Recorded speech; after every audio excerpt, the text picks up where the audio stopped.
Сайн байцгаана уу хүүхдүүдээ. За өнөөдрийнхөө хичээлд оръё. Өнөөдөр бид монгол хэлнийхээ хичээл дээр ном, дэвтэр, үзэг хэрэглэхээс гадна балын харандаа хэрэглэнэ. Ийм учраас балын харандаагаа бэлтгэцгээгээрэй. За одоо хичээлд орцгоё. Өнөөдрийн хичээлийн сэдэв маань чухал хэсгийг мэдэж сэдвийн хүрээнд ярьж бичиж сурцгаая гэсэн сэдэв. Бид энэ сэдвийн хичээлийнхээ хүрээнд дараах чадваруудыг эзэмшнэ.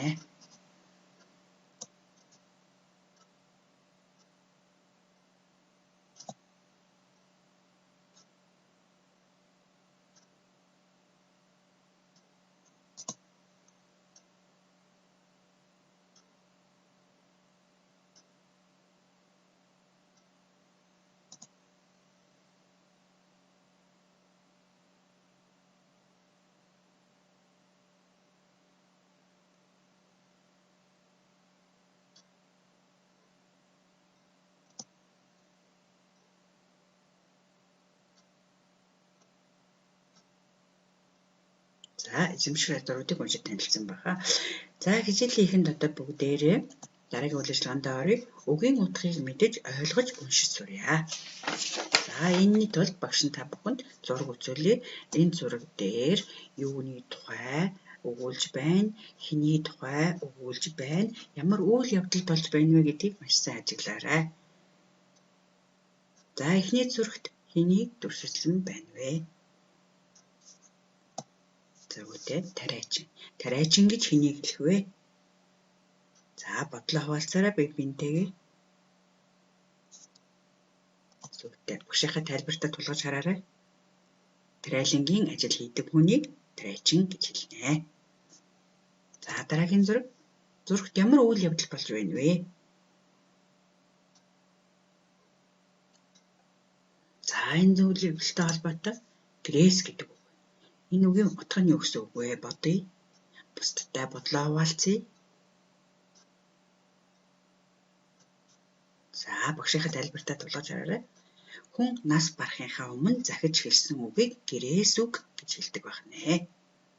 За дараагийн зураг маань хичээл сургуультай холбоотой үйл зураг байна.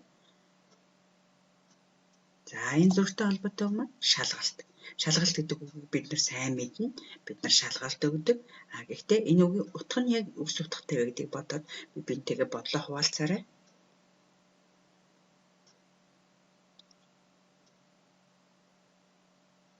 За багшийнхаа тайлбартаа тулгаж хараарай.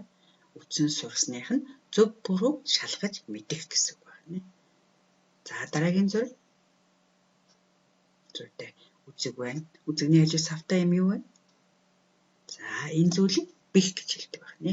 Бэх гэдэг нь юу гэсэн утгатай вэ? За бодлоо хуваалцаарай. Зүйтэй бичиг үзэгэн дотор байдаг шингэн зүйл тийм үү. За тэгвэл бичих зурхад хэрэгэлдэг будаг байх нэ нэгсэнтэй. Бидний үзэгэн балны дотор байдаг шингэн зүйлийг бэх гэж нэрлэдэг байна. За дараагийн дасгалд оръё. Хурдан унших харааны дасгал хий бүгдээрээ. За энэ дасгал маань номон дээр байдаг. Энийг бид нар хийгээд сурчихсан. За яаж хийдэг вүлээ? Зүйтэй. Нүдэрээ гүйлгэж харж харна. Нүд бүрийг алгасахгүй тайван тогтуухан харна.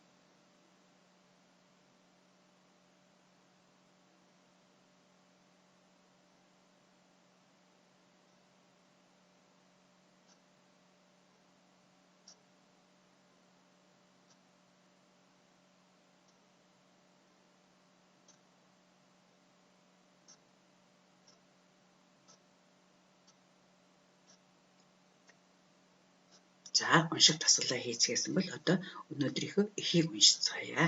Өнөөдрийн эх маань за эцгийн захиас гэдэг эх байна.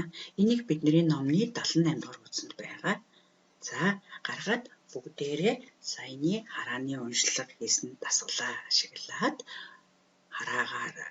хараагаар уншаарай. Маш богино хугацаанд уншиж шүү. За багш нь 2 минут харъя.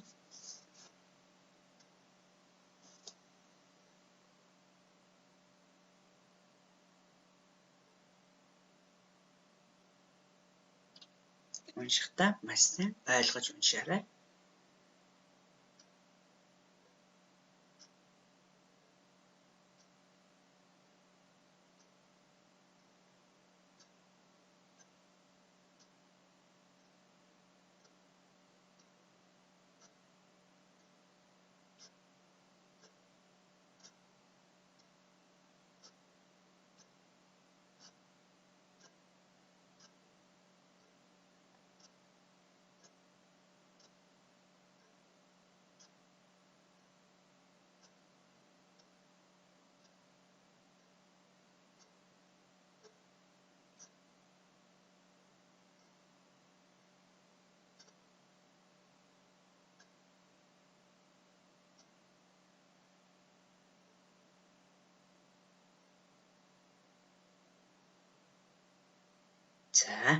За одоо бидний өмнө ярилцсан үгийн утгуудыг эхээд уншаад маш сайн ойлгосон байх гэж бодож байна. Бас эхээж маш сайн ойлгож уншсан баха. За одоо багш нь эхийг уншиж өгье. Зарим ойлгоогүй зүйлээ эндээс ойлгож аваарай. Ганц хүүтэй ядуу тариачин нас барахынхаа өмнө их нэртэй хүүгээл эрдэмтэй сайн хүн болгоорой. Тэгвэл хүн бүхэн хүндэтгэн гэж загжээ. Хүүг 7 нас хүрмэх зэхэн одоо чи эцгийнхээ гэрээсийг биелүүлэх цаг нь болжээ.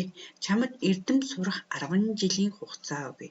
Тэгснийхээ дараа хотод очиж шалгалт өгөөд эрдэмтэн болж чадна гэж хэлв. Хүү хот руу явсан боловч хугацаанаасаа өмнө эргэж ирэхэд эхэн хүүгээ хисансан хэдий ч сэтгэлээ байран чи яагаад хугацаанаасаа өмнө ирэв? Шалгалт өгч чадхаар эрдэм ном сурчхаа юу гэж асуухад хүү нь уйлж идэх юм өгөөч гэв. Би тандаа ирэх гэж яарад 10 жил сурах эрдмийг наанан сурчихсан гэхэд ээж нь тэгвэл чи эхний 10 үсгийг харанхуйд бичгээд гэрлээ унтрахад хөөч үсгээ бичиж эхэн борцог хийжээ. Хүүг нь бичсэн үсгүүд том, жижиг хэдэн газраа бэх тусаасан байхад ээжийнх нь хийсэн борцог цэвэрхэн сайхан болсон байлаа.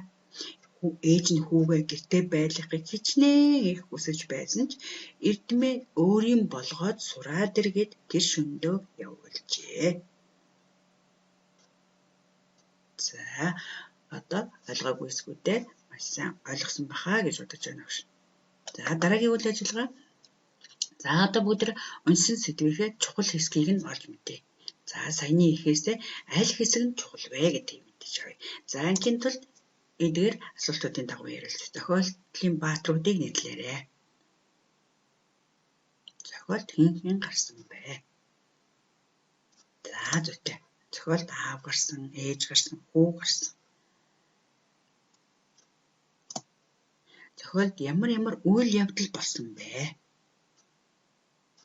За нэгдүгээрт эцэг нь захиас гэрээс хэлсэн. Хоёрдугаарт ээж хүүдээ эцгийн захиасыг хэлсэн. Дараа нь хүү хугацаанаас өмнө эргэж ирсэн. Ээж нь хүүгээ шалгасан. Ээж нь хүүгээ буцааж явуулсан. Зүйтэй ийм үйл явдлууд гарсан. За дараа нь чи зохиолын аль хэсгийг чухал хэсэг гэж үзэж байна вэ? За энэ 5 үйл явдлаас аль хэсэг нь чухал байх вэ гэдгийг чи сайн бодож үзээрэй. За багш нь аль хэсэг нь чухал байх вэ гэдгийг сонгоцсон гэж бодож байна. Ингээд яагаад сонгосон бэ гэдэг учраас бусдад тайлбарлаарай.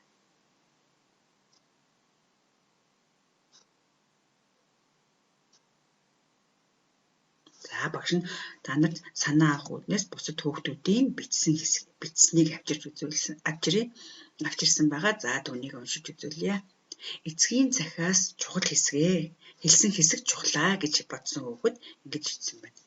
Хүүгээ эрдэмтэй л сайн хүн болгоорой. Тэгвэл хүн бүхэн хүндэтгэн гэж загжээ. Хүүгээ эрдэмтэй, ухаантай, хүндлүүлдэг хүн болгохын тулд эхнэртэй нөхөр нь загсан учраас хамгийн чухал хэсгээ гэж энэ хүүхэд үзсэн байна. За дараа нь хүүгийн эргэж ирсэн хэсгийг чухал гэж үзсэн байна. За энэ хүүхэд би тандаа ирэх гэж яарад 10 жил сурах эрдмийг наанан сурчихсан гэсэн хэсэг бол чухал гэж. Яагаад гэвэл хүү ээжтэй хайртай болохоор 10 жил сурах эрдэм номыг наан нь сурчихсан. Ийм учраас эхийн энэ хамгийн чухал хэсэг гэж хэлсэн байна. За дараагийн үгд ээж хүүдээ эцгийн захиасыг хэлсэн хэсэг гэсэн байна. За энэ үгд бичгтээ одоо чи эцгийнхээ гэрээсийг биелүүлэх цаг нь болжээ. Чамд эрдэм сурах 10 жилийн хугацаа өгье. Тэгснийхээ дараа хотод очиж шалгалт өгөөд эрдэмтэн болж чадна гэж хэлв. Гэсэн хэсэг нь эцгийнхээ захиасыг биелүүлж ирээ гэсэн утгатай учраас хамгийн чухал хэсэг гэж бодсон гэж бичсэн байна. За энэ хүүхдүүчиг өөрийнхөө бодлыг тайлбарлаж хэлж сураарай хүүхдүүдэд.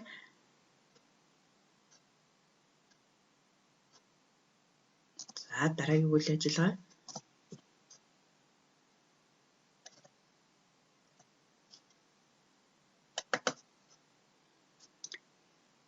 За одоо бүгдээрээ ихэд тэмдэглэл хийж унш. За яаж тэмдэглэл хийх вэ гэхээр за анхааралтай ажиглаарай. Ихэд хэн гарсан бэлээ? Эцэг гарсан. Эцгийн хэлсэн үг байгаа.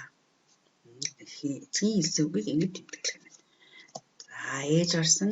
Ээжийн хэлсэн үгийг ингэж тэмдэглэх юм. За хүү гарсан. Хүүгийн хэлсэн үгийг ийм тэмдэглэгээр тэмдэглэх юм байна. За мөн зохиогчийн хэлсэн үг байгаа. Зохиогчийн хэлсэн үгийг зураасаар тэмдэглэх гинэ. За бүгдээрээ их дээрээ тэмдэглэгээ. За тэхийн тулд бүгдээрээ балынхаа харандааг бариад номон дээрээ багшийнхаа дагаад тэмдэглэнэ. За балынхаа харандагаар бүдикхэн тэмдэглээрээ дараа нь арилгана шүү.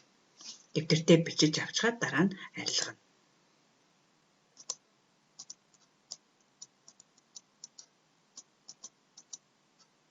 За эхээс аавын хэлсэн үгийг олж уншаарай.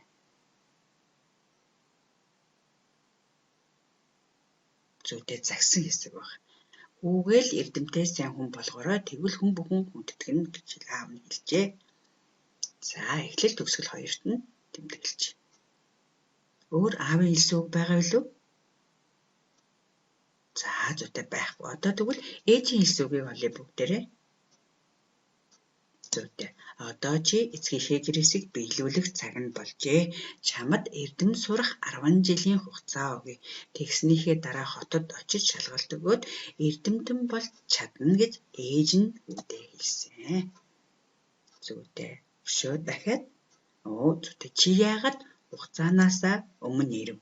Шалгалт өгч чадхаар эрдэм ном сурчхаа юу гэж бас ээж нь үгээсээ асуусан.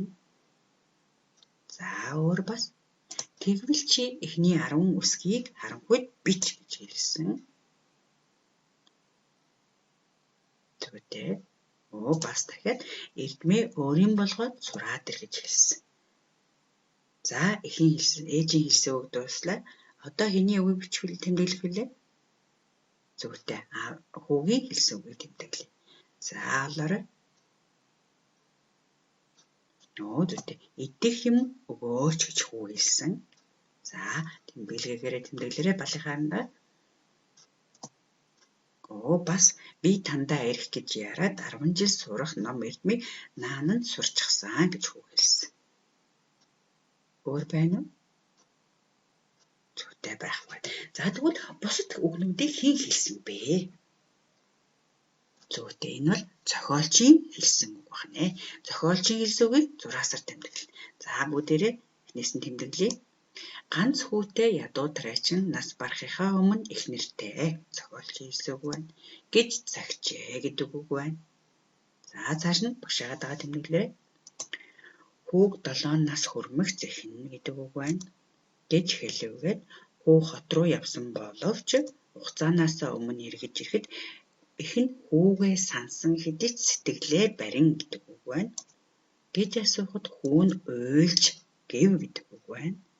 Гэхэд эхэн гэд гэрлээ унтраахад хүүч үсгээ бичиж эхэнж боорцог хийжээ. Хүүгийн бичсэн үсгүүд том жижиг хэд хэдэн газраа бэх тусаасан байхад ээжийнх нь хийсэн борцог цэв цэвэрхэн сайхан болсон байв. Ээж нь хүүгээ гэртээ байлгахыг хичнээн хүсэж байсан ч гэж тэр шөндөө явуулжээ.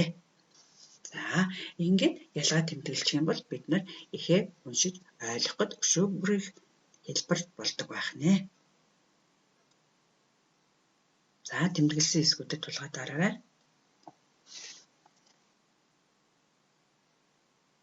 За ойлгосон хэсгээ бичиж сурахын тулд дараах асуултын дагуу ярилцаж үзье. Тэгвэл өөрийнхөө ойлгосон хэсгийг бичгээд илүү төхөмтэй болно. Тариачин эхнэртэй яавал хүмүүс хүүгэнд хүндэтгэх болно гэж загсан бэ? За асуултын хариулт бол номон дээр байгаа. Зүйтэй. За тэгвэл хүү би тандаа ирнэ гэж яраад 10 жил сурах ном эрдмийг наанан сурчсан гэж ээждээ хэлэхэд ямар сэтгэгдэлтэй байсан бэ? Хүүгийн тэр үеийн сэтгэгдлийг хэлэх юм. За сэтгэгдэл гэдэг үгийг багш та нарт тайлбарлаж өгье. Сэтгэгдэл гэдэг бол тухайн үед чамд төрсөн сэтгэл хөдлөлийн илэрхийлэл. Хүү энэ үед ямар сэтгэл хөдлөлтөй, ямар сэтгэгдэлтэй байсан болоо? За жишээлбэл хүү өөрөөрөө маш их бахархсан байж магадгүй. Ээждээ яарч ирсэн учраас ээжийг маш их баярлана гэж бодсон байж магадгүй. За энэ л үүд төрсөн сэтгэгдэл байх нэ. За дараагийнх нь хүү хот руу явсан боловч хугацаанаас өмнө эргэж ирсэн гэсэн зохиогчийн үгийг уншаад чи өөртөө төрсөн мэдрэмжээ илэрхийлээрэй. Чамд ямар мэдрэмж төрсөн бэ? За мэдрэмж гэдэг үгийг ингэж ойлгож байна. Мэдрэмж гэдэг үг нь бол энэ өгүүлбэрийг уншаад яг одоо уншаад чамд чиний төсөөлөн бодсон бодлыг мэдрэмж гэж хэлж болох юм. За жишээлбэл хүү маш их айсан байсан байж магадгүй. Ээж яагаад намайг хугацаанаас өмнө ирсэн гэж хэлэх болоо гэж айсан байсан байж магадгүй. Аль эсвэл хүүгээ ирлээ гэж маш их баярлсан байж магадгүй. За энэ төсөөлөн бодсон бодол чинь бол тэрний мэдрэмж байна. За дараагийнх нь чиний бодлоор эрдмээ өөрийн болгоод сураад ир гэж хэлсэн ээжийн үгийг юу гэж ойлгосон болоо? Хүү энэ үгийг юу гэж ойлгосон болоо? За чиний бодлоор бол тэр багшийн бодлоор бол эрдмээ төгс сайн гүйцэж сураад ирээрээ гэж хэллээ гэж үг бодсон бахаа гэж багш нь бодож байна. За одоо эхийн тухай өөрийнхөө төсөөлөн бодоод ойлгосон хэсгээ бичиж чадах байхаа гэж найдаж байна. За өөрийнхөө ойлгосон хэсгийг бичихийн тулд алдаагүй зөв бичих хэрэгтэй. Алдаагүй зөв бичихийн тулд бидний өмнө маш олон дүрмүүд ütсэн байгаа. Тэр дүрмүүдээ сайн санаад бичээрэй. За энэ удаа багш нь та нарт гийг эвгүлэгч аваад хэрхэн зөв уншиж бичдэг талаар сэргээн сануулъя.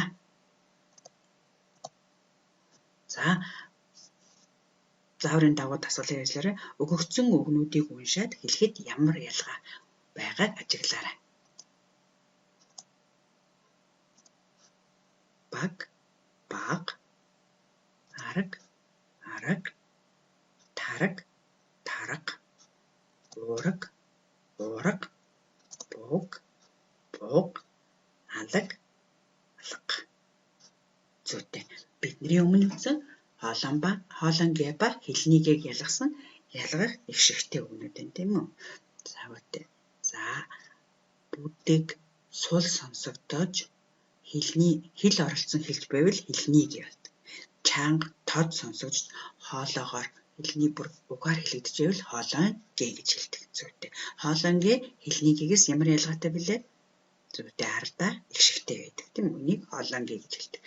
Хоолонгээтэй үг гэж хэлнэ. Хоолонгéгийн ард орсон богино балархай гişгүүдийг ялгах их шиг гэж нэрлэдэг. За зүйтэй. За багш нь таныг зөв бичиж сурч уу гэж удаад жоохон соригдохыг. За гэрд багтдаггүй гарт багтдаг онцхийг таагаарай. За санаа авахын тулд зураг үзүүлээ багш нь. Зүйтэй. Уурга. За уурга гэдэг үгийг яаж ч вэ? Уураг гэж чүү? Уурга гэж чүү? За бүгдээ хэлээсэй. Уурга. Зүйтэй тод, чанга, хоолоогоор сонсогдож байна тийм үү? Хэлэгдэж байна. Тэгвэл энийг хоолонгээ. Хоолонгийн ардаа их шигтэй. Уурга. Зүйтэй. За дараагийн онцгойг уншаарай. Навтгар эмгэн 80 хумстай. Маш олон саргуур эмтэй юм байх нь тийм. За санаа авъя. Зүйтэй. Арга, савар. За арга гэдэг үг яаж ч вэ? Арга юу? Эсвэл арга юу? За бүгдээ хэлээд үзье. Арга. Зүйтэй арга гэдэг нь хэл оролцож бүдэг сул хэлэгдэж байгаа учраас хэлний гэдэг. Арга зүйтэй. За дараагийн онцлог ижийн өгсөн тос идэхэд хол. За зургийг хараа санаа аваарай. Өрөм гэж харж байна. Бяцлаг гэж харж болж байна. Хойс нь тос гэж харж болж байна. За тэгвэл энэ бол уурга гэдэг зүйл байна. За уурга гэдэг юу гэж юу хэлэх вэ гэвэл дөнгөж шин төлөсөн малын сүүгээр сүв буцалгаж хийсэн цагаан эдэг уурга гэж хэлдэг байна. За уурга хэл оролцоод бүдэг сонсогдож байгаа учраас хэлний гэдэг уурга зүйтэй. За дараагийнх нь малгар хүүгийн толгойд маргад эрдэнэ хатгаатай. За энэ бидний 2 дугаар ангийн ном дээр байдаг онцлог байна. Зүйтэй буг.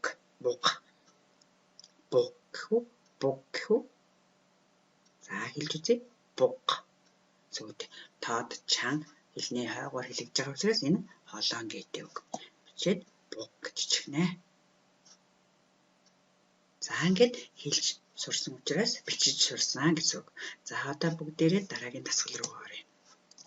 За одоо бүгд хоолон гэдэг үг яаж зөв уншиж бичдгийг сайдар сонсоод чэйжэр бичээрэй. Багшийнхаа хэлсэн үгийг бичээрэй. Бичснийгээ миний гаргасан өнөөдтэй тулгаад алдаагаа засаж аваарай. За эхний үг багш нь хэллээ. Дааг бичээрэй. Дааг.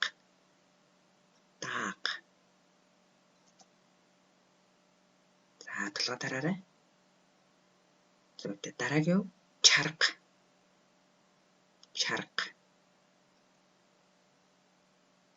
Зүйтэй дараагийн үг хаалга. За тулгаад хараарай. Дараагийн үг туурга.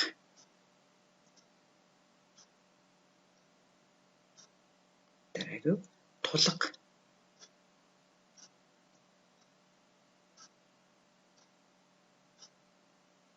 За дараагийн үг шуурга.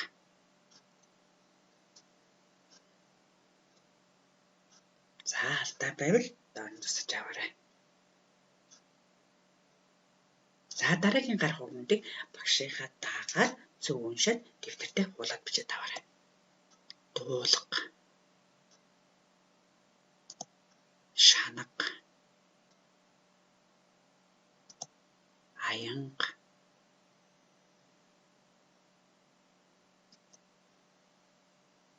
Унага. Хорог. Хуулга. Цорог. Ботог. Торог. Босог. Солонго.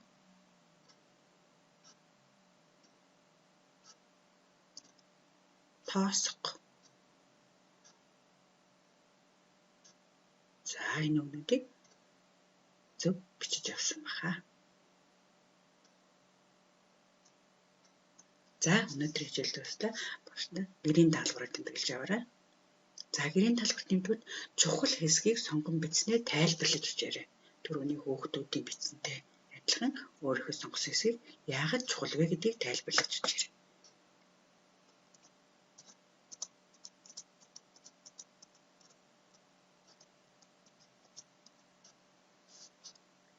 Эцгийн захаас хэлсэн хэсэг чухал.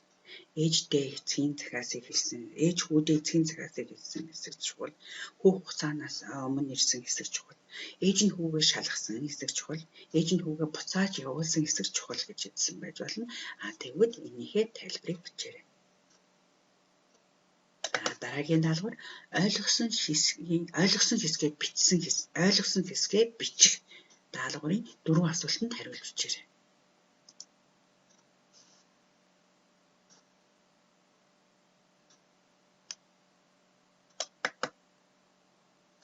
Энэ 4 хэсэг байна. За энэ 4 асуултанд хариулж үзье.